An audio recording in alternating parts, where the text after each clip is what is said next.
सत Kewal Vidya Mandir Saharsa my self Sajjan Kumar Prajapati from सत केवल विद्या मंदिर सारसा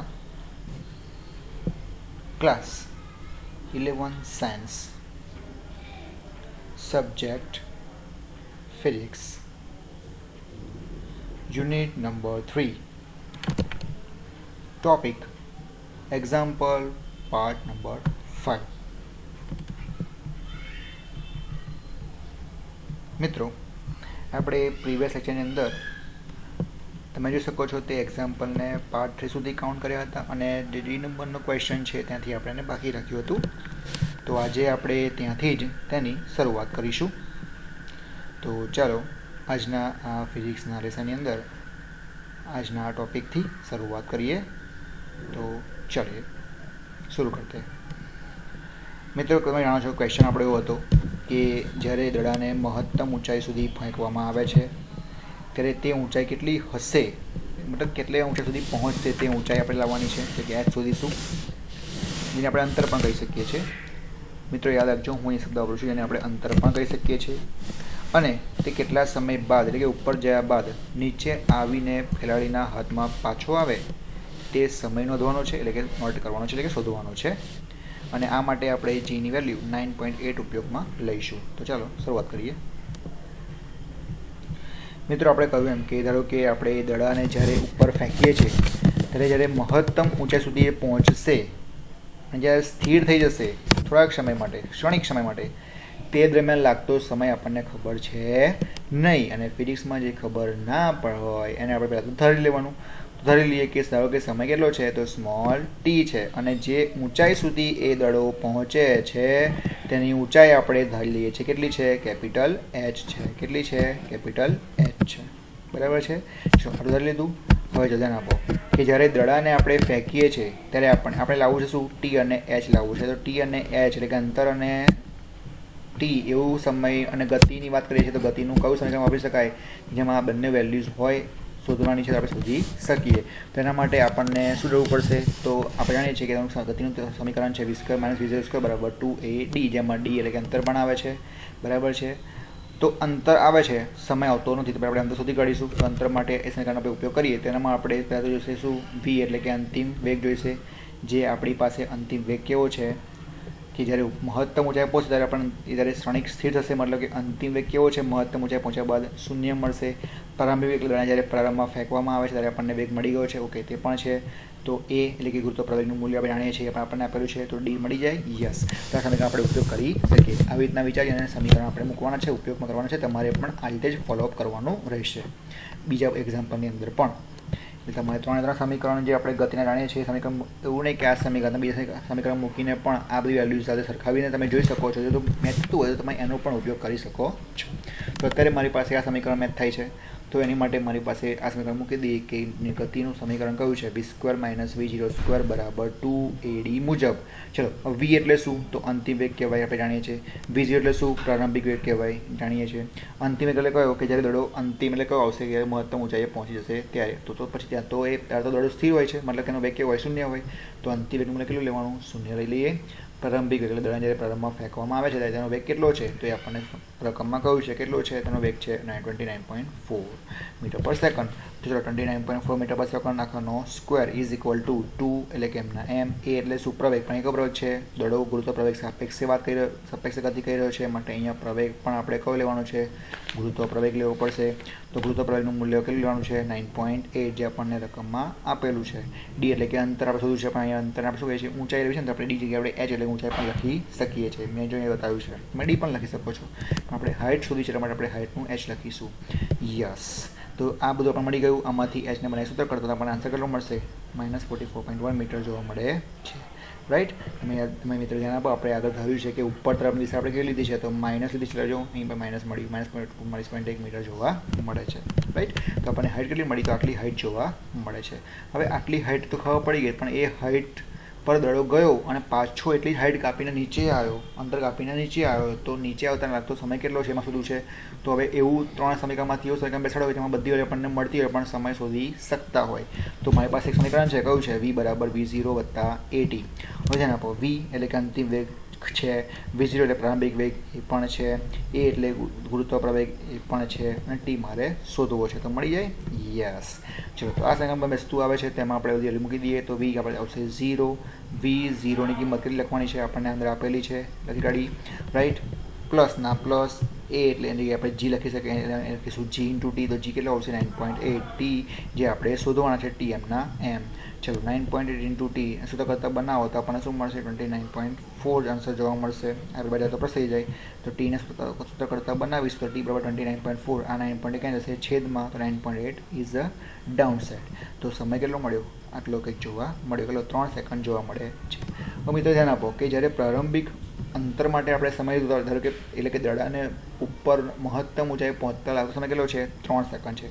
એટલે કે એ ઊંચાઈ કેટલી છે પાછી? એ ઊંચાઈ કેટલી મળી આપણને? 44.1. એટલે કે 44.1 મીટર ઊંચાઈ પર દડો પાસે પહોંચશે. હા, નીચેથી જ્યારે ઉપર ફેંક્યો, કેટલા અંતર સુધી ફેંક્યો? 44.1 મીટર સુધી. તો એને લાગતો સમય કેટલો છે? 3 સેકન્ડ. અને એટલું જ અંતર પાછું કાપી ક્યાં આવશે? નીચે આવશે. મતલબ કે બીજું પણ કેટલું અંતર કાપશે? 44.1. તો ત્યારે પણ લાગતો સમય કેટલો હશે? 3 સેકન્ડ. મતલબ કે આપણને કુલ સમય કેટલો મળ્યો? ઉપર જતા 3 સેકન્ડ, નીચે આવતા 3 સેકન્ડ. તો એના હાથમાં જે દડો આવશે ત્યારે લાગતો સમય કેટલો હશે? 6 સેકન્ડ. મતલબ કે ખેલાડીના હાથમાં 3 + 3 એટલે 6 સેકન્ડ બાદ દડો તેના હાથમાં પાછો આવશે. Got it? તો ચલો, આજના એક્ઝામ્પલ અંદર તમને ખ્યાલ આવ્યો છે એવી આશા. બરાબર છે? તો આજે આપણે એનો પહેલો એક્ઝામ્પલ આપણે અહીંયા આને પૂરો કરીએ છીએ. બધાને એમાં ખ્યાલ આવી ગયો છે? Okay, got it? ચલો, આગળ બીજી રકમ તરફ જઈએ. નેક્સ્ટ એક્ઝામ્પલ તરફ જઈશું. આપણને આના પછીનો એક બીજો એક્ઝામ્પલ આપ્યો છે જે આપણે એની પહેલાં રકમ વાંચીશું અને ત્યારબાદ એને સોલ્યુશનમાં કન્વર્ટ કરીશું.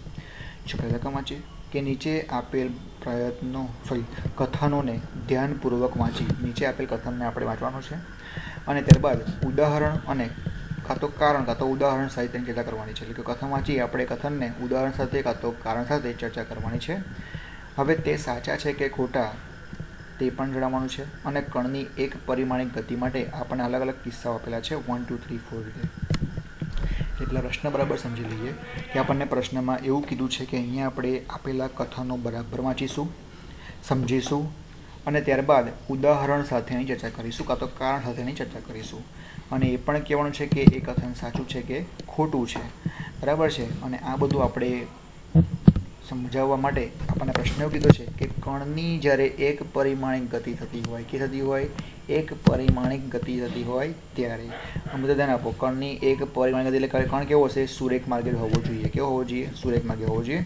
કણની એક પરિમાણિક ગતિ માટે આપણને અલગ અલગ મુદ્દાઓમાંથી સ્ટાર્ટિંગ કરીશું. પહેલા મુદ્દા વિશે આપણને અહીંયા પહેલો મુદ્દો એવો કીધો છે કે કોઈ એક ક્ષણે તેની ઝડપ એટલે કે કોઈ કણ છે જે એક પરિમાણિક ગતિ કરે છે અને આ દરમિયાન માટે તે કોઈ એક ક્ષણે એટલે કોઈ પણ ક્ષણે તેની ઝડપ શૂન્ય હોવા છતાં પણ તેનો પ્રવેગ અશૂન્ય હોઈ શકે છે. એટલે એવું કહે છે કે જ્યારે કણ એક પરિમાણિક ગતિ કરતો હોય ત્યારે કોઈ એક ક્ષણની વાત કરીએ અને એક ક્ષણ દરમિયાન તેની ઝડપ જો શૂન્ય થઈ જતી હોય, ઝડપ અથવા તો વેગ શૂન્ય થતો હોય, તેનો પ્રવેગ અશૂન્ય હોઈ શકે છે. તેનો પ્રવેગ કેવો હોય? શૂન્ય હોતો નથી એવું કહે છે. તો શું આ સાચું છે?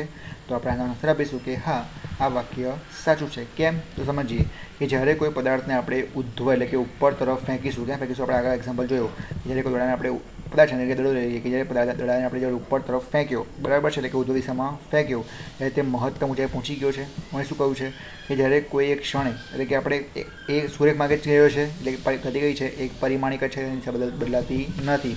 હવે સૌ સુધા કે કોઈ એક ક્ષણ એટલે કે એની મહત્તમ ઊંચાઈ એ શું થશે? સ્થિર થવાનો. સ્થિર થાય મતલબ કે તેની ઝડપ કેટલી થવાની? શૂન્ય થવાની. આપણે આગળ ભણી ગયા એમ મતલબ ઝડપ કેટલી મળી? શૂન્ય મળી. પરંતુ એમાં એની ઉપર ગુરુત્વ પ્રવેગ તો લાગે જ છે. આપણે કહ્યું હતું કે આપણો દડો તો ગુરુત્વાકર્ષણ બળની અસર હેઠળ ગતિ કરી રહ્યો છે. મતલબ કે ગુરુત્વ પ્રવેગ તો લાગે જ છે. એને કેટલો લાગે છે? 9.8. અને ક્યાં લાગે છે? અધો દિશામાં નીચે તરફ લાગે છે. મતલબ કે ગુરુત્વ પ્રવેગનું મૂલ્ય શૂન્ય છે નહીં. ઝડપ શૂન્ય થઈ ગઈ કે મહત્તમ ઊંચાઈએ પહોંચ્યો અને ત્યાં સ્થિર થયો એટલે ક્ષણિક સમય માટે પણ સ્થિર થયો તો ખરો જ ને. અને ત્યાં ઝડપી થઈ શૂન્ય થઈ, પરંતુ પ્રવેગ અને એ ગુરુત્વ પ્રવેગની અસર હેઠળ ગતિ કરે છે ને એ છે તો સ્થિર પણ ગુરુત્વ પ્રવેગની અસર હેઠળ છે, પરંતુ એટલે કે એમાં પ્રવેગ શૂન્ય થતો નથી. માટે કે પહેલું તારણ જે છે કેવું છે, સાચું છે, જે આપણે આના આ એક્ઝામ્પલ દ્વારા સમજી શકીએ છીએ વધારે સારી રીતે. બરાબર છે? ચલો બધાને આમાં ખ્યાલ આવી ગઈ. ચલો નેક્સ્ટ બીજા એક કથન ઉપર વાંચીશું. બીજું કથન આપણને એવું કહે છે કે ઝડપ શૂન્ય હોવા છતાં, મતલબ કે ઝડપ શૂન્ય થઈ ગઈ છતાં તેનો વેગ અશૂન્ય હોઈ શકે. એટલે કે ઝડપ શૂન્ય થઈ, ઝડપ એટલે શું કહેવાય, આપણે વ્યાખ્યા જાણીએ છીએ. ઝડપ એટલે શું, પથ લંબાઈ ભાગ્યા સમયગાળો. પથ લંબાઈ શું, કાપેલું કુલ અંતર. હવે ઝડપ શૂન્ય થઈ જાય, તે ઝડપ શૂન્ય હોય તો પણ તેનો વેગ શૂન્ય હોતો નથી એવું કહે છે. તો આ વાક્ય શું છે, સાચું ખોટું છે? તો આ વાક્ય ખોટું છે. કેમ? આપણે જાણીએ છીએ ઝડપ એ પોતે શું બતાવે છે, વેગનું મૂલ્ય બતાવે છે. આપણે ઉપર જ કીધું કે કાં તો ઝડપ કાં તો એને વેગ કહીશું, કે ઝડપ એ પોતે શું બતાવે છે, વેગનું મૂલ્ય બતાવે છે. મતલબ કે ઝડપ શૂન્ય હોય તો વેગ પણ કેવો હોય, શૂન્ય થશે. મેં તમને જ કીધું કે દડાને આપણે ઉપર ફેંકીશું તો એક સમય શું આવશે, શૂન્ય થશે. મતલબ કે ગતિમાં છે નહીં, ગતિમાં જ નહીં હોય તો એની બદલાવાની ઝડપ બદલાવાની છે નહીં, એટલે ઝડપ શૂન્ય થશે. અને વેગ પણ કેવો મળશે, સ્થિર હોવાને કારણે શૂન્ય મળશે, કારણ કે ઝડપ શૂન્ય છે. માટે ઝડપ અને ઝડપ એ વેગનું મૂલ્ય બતાવે છે. માટે વેગ હોય તો આપણે કહેતા કે કોઈ પદાર્થ કોઈ ચોક્કસ વ્યક્તિ ગતિ કરી રહ્યો છે અને તાક્ષણિક ઝડપથી શું બદલશે, સ્થાન બદલશે. મતલબ કે વેગ ઝડપ છે એ જ આપણને વેગની માહિતી આપે છે. માટે ઝડપ શૂન્ય હોય તો વેગ પણ શૂન્ય જ હોય. માટે આ કથન જે છે કેવું છે, ખોટું છે, જે આપણે કહી શકીએ. યાદ રાખજો મિત્રો કે ઝડપ શું બતાવે છે, વેગનું મૂલ્ય બતાવે છે. ઝડપ છે એ જ વેગ છે એવું પણ તમે કહી શકો. તો માટે ઝડપ શૂન્ય હોય તો વેગ શૂન્ય હોવી જોઈએ. પણ અહીંયા શું કહ્યું છે કે ઝડપ શૂન્ય હોય તો વેગ શૂન્ય ન હોય, જે તથ્ય આ કથન કેવું છે, ખોટું સાબિત થાય છે. ચલો નેક્સ્ટ ત્રીજા કથન ઉપર જઈશું. ત્રીજા કથન આપણને કહ્યું છે કે ઝડપ અચળ હોય તો પ્રવેગ હંમેશા શૂન્ય હોય. હવે ધ્યાન આપો અહીંયા આગળ શું કહ્યું છે કે ઝડપ અચળ હોય, ઝડપ કેવી છે, અચળ એટલે કે બદલાતી નથી, તો પ્રવેગનું મૂલ્ય પણ કેવું હોય, હંમેશા શૂન્ય હોય. જો ઝડપ અચળ હોય તો પ્રવેગ કેવું હોય, શૂન્ય હોય. હવે મિત્રો યાદ રાખો કે ઝડપમાં ફેરફાર ના થાય, એટલે કે પ્રવેગની વ્યાખ્યા જ છે કે વેગમાં થતો ફેરફાર ભાગ્યા સમયગાળો. હવે વેગમાં થતો ફેરફાર એટલે કે વેગમાં તો એટલે કે વેગ મૂલ્ય કોણ આપે, ઝડપ આપે.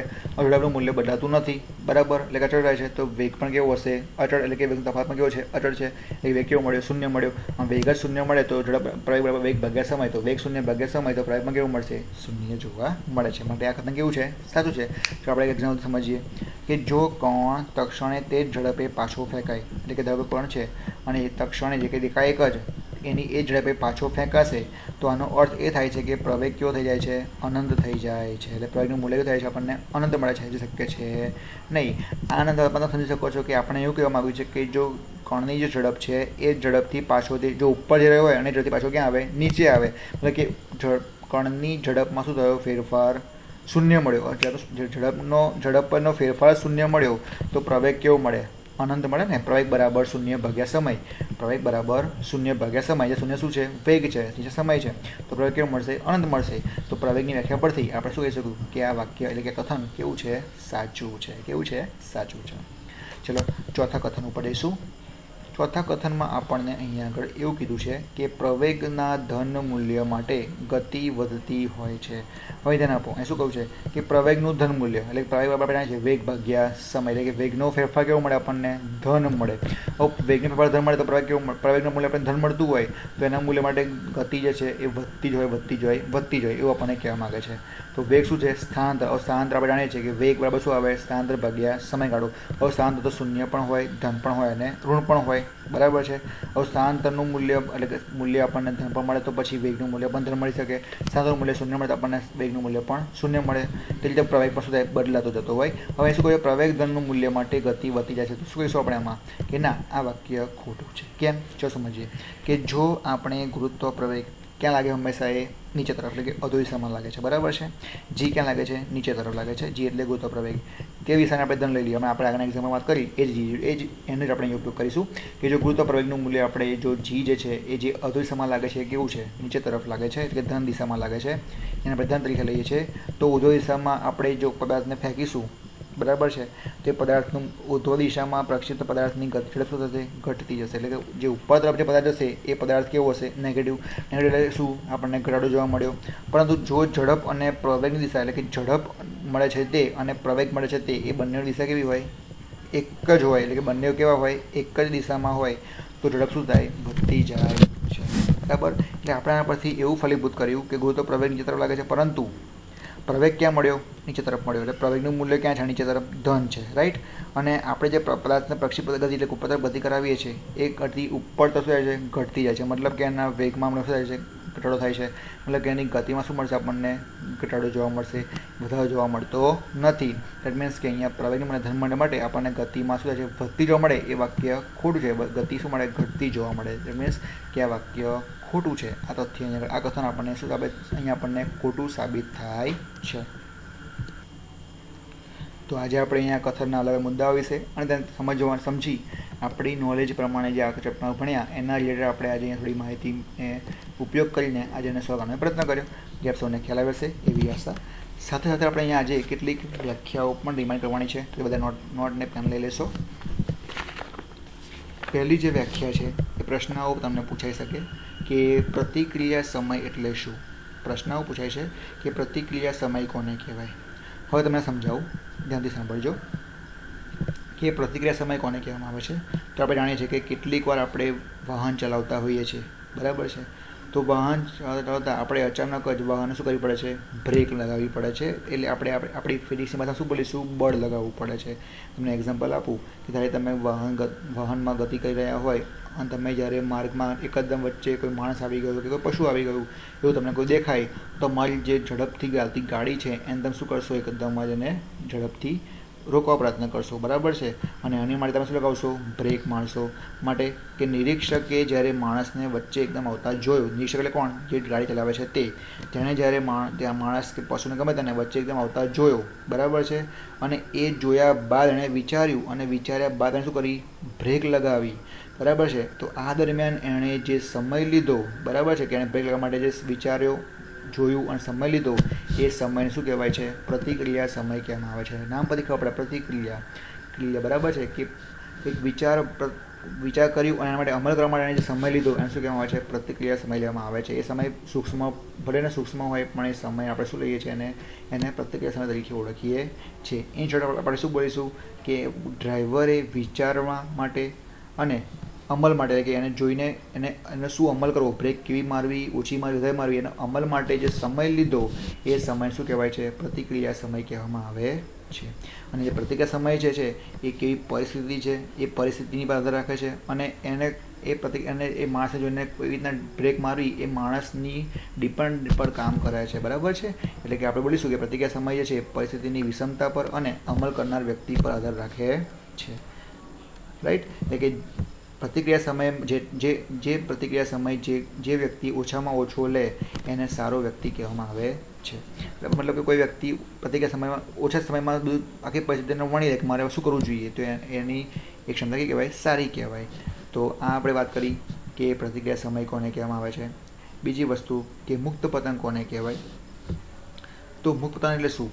તો આપણે જ્યારે કોઈ પદાર્થને અધો દિશામાં, બરાબર છે, કે જ્યારે કોઈ પદાર્થ હોય એ આપણે જાણી શકીએ કે પદાર્થ શું લાગે છે? પૃથ્વીના કારણે ગુરુત્વાકર્ષણ બળ લાગે છે. તો પૃથ્વીના ગુરુત્વાકર્ષણ બળને કારણે પદાર્થ અધો દિશામાં એના પર શું લાગશે? અધો દિશામાં શું લાગશે? ગુરુત્વ પ્રવેગ લાગશે, બરાબર છે. એટલે પ્રવેગ તો એની પર લાગતો પ્રવેગ આપણે શું કહીએ છીએ? ગુરુત્વ પ્રવેગ કહીએ છીએ. આમ અહીંયા આપેલા પદાર્થ જે આપેલા હવાના અવરોધ સિવાય એણે પદાર્થે જે પતન કર્યું એને આપણે શું કહીએ છીએ? મુક્ત પતન તરીકે ઓળખીએ છીએ, રાઈટ.